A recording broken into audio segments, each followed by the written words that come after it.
بسم الله الرحمن الرحيم الحمد لله رب العالمين والصلاة والسلام على سيد الأنبياء والمرسلين نبينا محمد وعلى آله وصحبه أجمعين أما بعد. Today I'm going to be talking about the third and, in my opinion, the least important role that the Imam has in the community, which is the ritual role. As in our previous videos, I had spoken about certain themes that run throughout that particular role. So the theme of the role today, inshallah, is delegation and empowerment. And like I had said, I feel this is the least important role.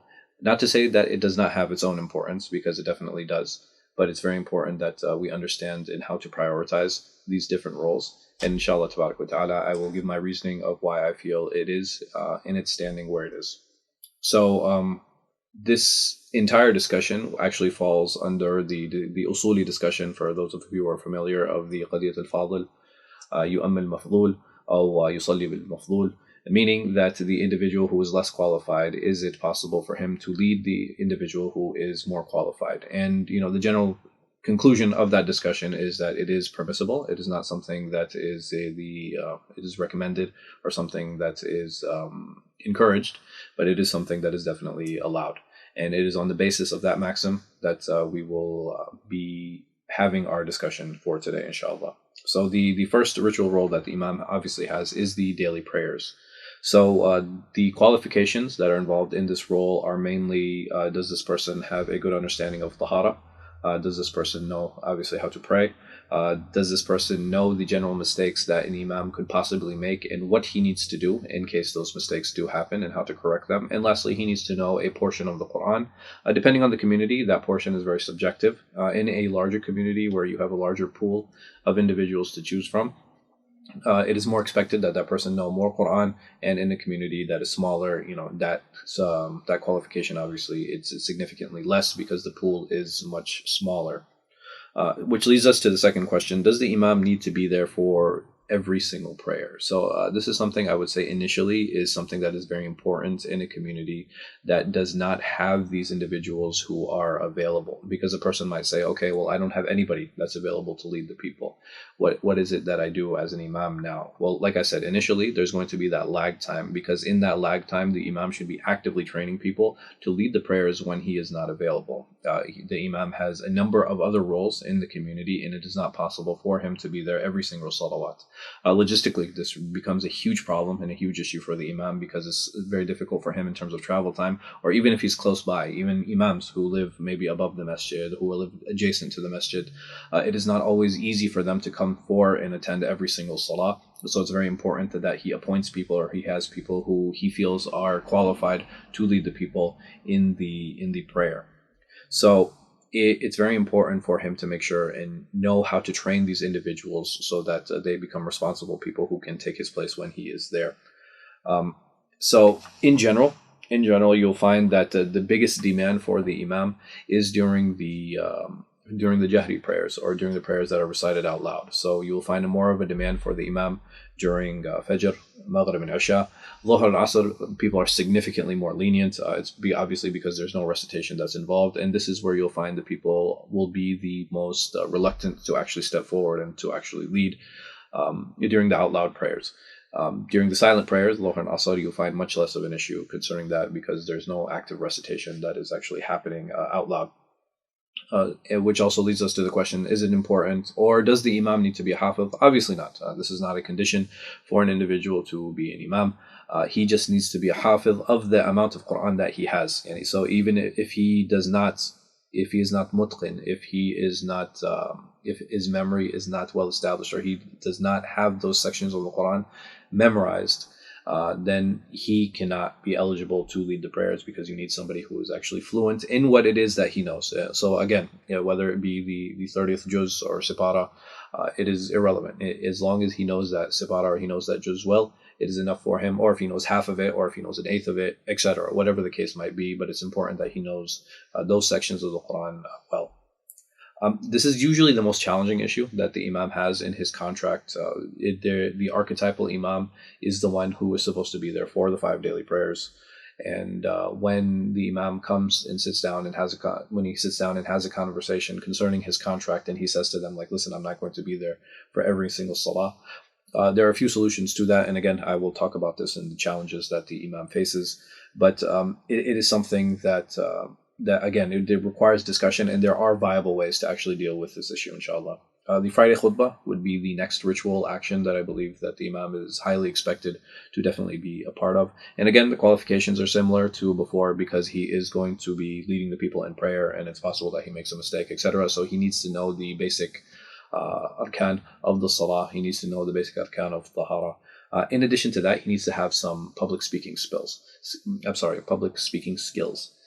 Because if the Imam is not there, there has to be somebody in his place who can actually eloquently portray and get across the point to the people during that khutbah. So, as an Imam, if the Imam is there, let's say the Imam is there and he's coming to pray, is it necessary that he be the one to give the khutbah every single time? No. Again, I don't feel that is necessary. It is very important to open up certain opportunities for the community, and also so that the community hears different voices. Also, for them to see growth within the community. For an individual who was born and raised in the community to come up now and actually be on the minbar, it is a very empowering sight for the community, and he's actually a graduate of that masjid, and this is one of the signs of that graduation, that he can actually get up there and he can actually speak. And at the end of the day, and I know that this might come across as abrasive to some people, the khutbah doesn't have to be good. It doesn't have to be a good khutbah. It doesn't have to be an excellent khutbah. It just needs to be performed correctly. And if it is performed correctly, then the obligation is now fulfilled. And many of us, and myself included, have attended khutbahs that were horrendous. They were just really, really bad khutbahs. But was the obligation fulfilled? Absolutely. That's not the desired result, so I don't want anyone to misunderstand me. I don't desire to have bad khatibs, but it's important to understand, okay, is the religious function being fulfilled? And if it is, that can always be improved upon. So even if we have somebody who's giving bad khutbahs, initially that's going to happen. Anybody who gets up on a public platform and speaks for the first time, they're going to fumble, they're going to make mistakes, they're going to say things that they shouldn't have said. But as long as there's a mentor that's there who can actually guide and direct these people, then there always will be improvement in the community. The next one is the Khatiras. This is another religious role that I feel the Imam has, and these are generally small reminders that he will give after the salawat, and it is something that can be done regularly. Either the Imam can choose an ayah, he can choose a hadith. It is very common for different Imams to choose Riyadh al-Salihin, and some of them, all they do is they just read the hadith. They'll just read the hadith, and then that's it. The Khatara will be over. Some of them will take that next step, and they'll actually explain sections of the hadith. Some Imams will take a established sharh, an established explanation of that, and then they'll go ahead and read sections from that explanation that are relevant. And this can be done in a multiple ways. There is no hard and steadfast rule that this is how a khatara must be performed. And even these things, if depending on how simple the khatara is, this can also be delegated to other people. Other people in the community, they're more than willing to, and they're more than ready to step up and read the hadith out to the congregation. And if the congregation is non-Arab, then read the translation. Or sometimes even in Arab communities, those who aren't very strong in their Arabic, they will also need a translation. Making dua for special occasions. People will always come to the Imam. They'll always come to the Imam. They'll ask them to make dua for those who are sick, those who are elderly, those who are going through some type of crises, those who have passed away, or even to close out the majlis. So sometimes there'll be a meeting, there'll be a shura meeting in the masjid, or there'll be a general meeting in the masjid, then the Imam will be called forward in the end, toward the end, to make dua for that. Because this is very infrequent, I would say that this is something that the Imam should definitely take part of. This is not something he necessarily needs to delegate, because those larger general meetings, because of their infrequency, it's something that he can actually go out of his way to attend. And it's very good for the Imam to be prepared for those dua by memorizing, adhkar from the Quran, memorizing adhkar from the Sunnah of the Prophet sallallahu alaihi wasallam, or even listening to those who are very famous for their dua, and maybe taking snippets and pieces here and there so that he can benefit from them, and use it as a way to give a sufficient dua so that the people are happy, and people walk away, with that positive and with that good feeling. Exorcism. This is something that many of us might be familiar with in theory, but we haven't been able to actually practically implement that. And I think that really requires a lot of mentorship. Unfortunately, I'm personally not I'm not aware of any mentorship opportunities that are available. I know individuals who do it, I think that many of us who have studied in the East, we haven't had the practical application of that. In line with that, Ruqya also. Both of these things that, again, many of us are familiar with the theory, but the practical application of it is something that many of us do lack. Ramadan duties, and this will vary, again, from masjid to masjid. In addition to leading Taraweeh, some of the communities might want you to give a short tafsir. Some of them will want a long tafsir. Some of them will want Ramadan reminders. Some of them will want a long dua in their qiyam. And communities are usually flexible concerning them based on the availability of the Imam or the particular Qari. Or sometimes they'll even bring in a Qari, sometimes importing him from overseas, or sometimes getting somebody who's local.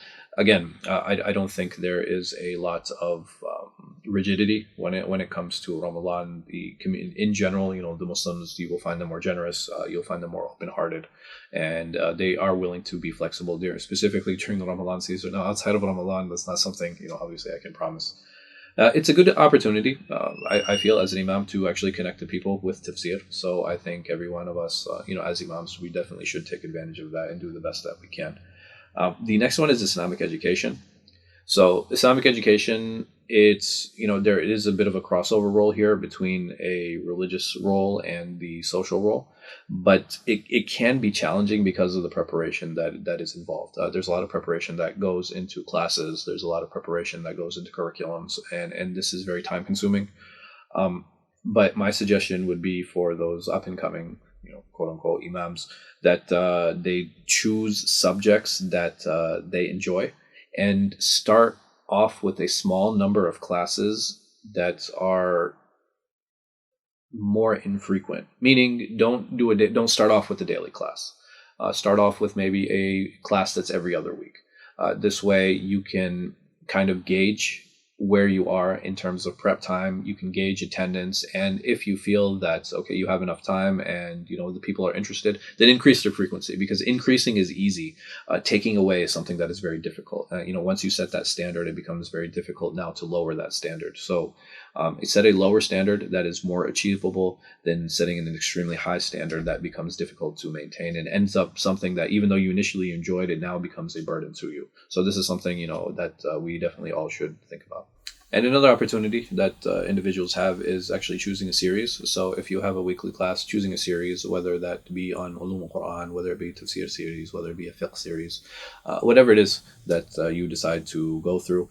I think series is the best way to maintain continuity in these things. So it's very important, in setting up time frames for that definitely helps, an 8-week series or a 16-week series, whatever that might be. It's very good for people to know the beginning and end of something, because it helps them visually and mentally create a goal and decide and figure out how it is that they want to set up their calendars. So again, something that I encourage everyone to do.